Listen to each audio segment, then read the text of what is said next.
One time when I was working my 9 to 5, my coworkers found out that I had a clothing brand, and they wanted me to bring my clothing brand to the job.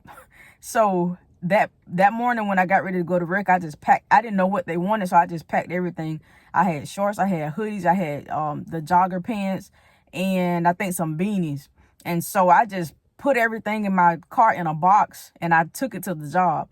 And so I didn't take it in that morning. I waited until lunch break because I didn't know if I was going to, I could have got in trouble for trying to sell my brand at my job. So I basically told my coworkers, I texted them and I said, hey, I got the brand outside in my car. And so they were like, why you didn't bring it in? And I was like, I don't want to get in trouble or whatever. So I go back outside to my car and I bring the products in my job. And so they were like, oh, I've been seeing this brand. I've been seeing this brand everywhere. Like, how much is this? How much is that? And so I started selling clothes on the clock at my job. And so my boss wasn't in the building where we were. So I, went ahead and got that money, went ahead and made that money, and then took the clothes back out to the car. Now, this the part I want you to get. This way it get real. Within those few minutes of selling my brand at my 9 to 5, I didn't supposed to be doing that.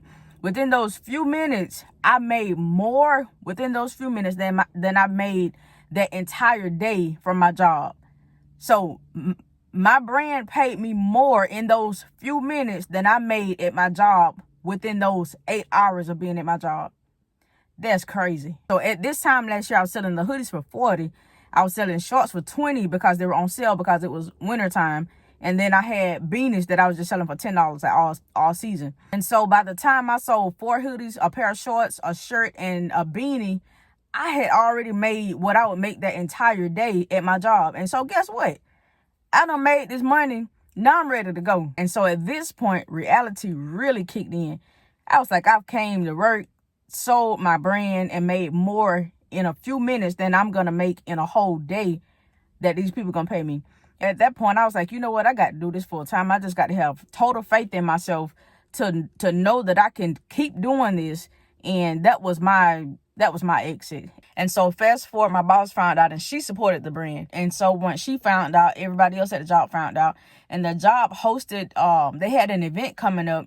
And it was like different people from different states and stuff, banks, hospitals, different people, like a job fair kind of. And they asked me if I wanted to set my table up and display my shirts or whatever, and I did. And so that was more sales and more exposure for my brand, even on my 9 to 5 job. So you never know what your brand can do. You have to start with your vision. You have to start with a plan, and you just have to go with it. You have to execute because you never know who's going to support your brand. This is just the favorite part. It's not even about the shirts.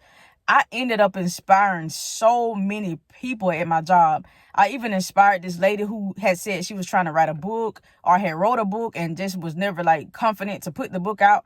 She ended up putting the book out. I knew some people at the radio station in a state close to where I live at, and I contacted the radio station. I was like, I have a friend from my job who has a book that she just put out, and I just want to give her a chance to interview. If you would put her on your radio station and give her a chance to interview and market her book on your radio station.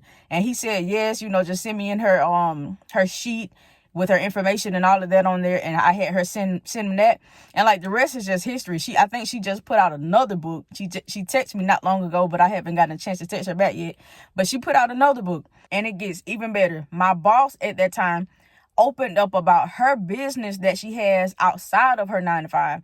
And matter of fact, it was a few businesses that she ran outside of her 9 to 5. And here we are, scared to promote our business outside our 9 to 5 or our business at our 9 to 5.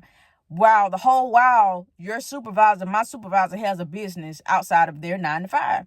So they're getting it. If your supervisor, if your boss is getting it outside of their 9 to 5, that's all the more reason you don't need to be holding back. That's all the more reason you need to be working on your side hustle. You need to be working on your business as well as your 9 to 5. Don't let your 9 to 5 be the only thing that you're doing. Use the 9 to 5 to eventually get out of the 9 to 5 and start your own business, something that creates a legacy for you and your own family. But if you got some value from this video, make sure you like, comment, subscribe. See you in the next one.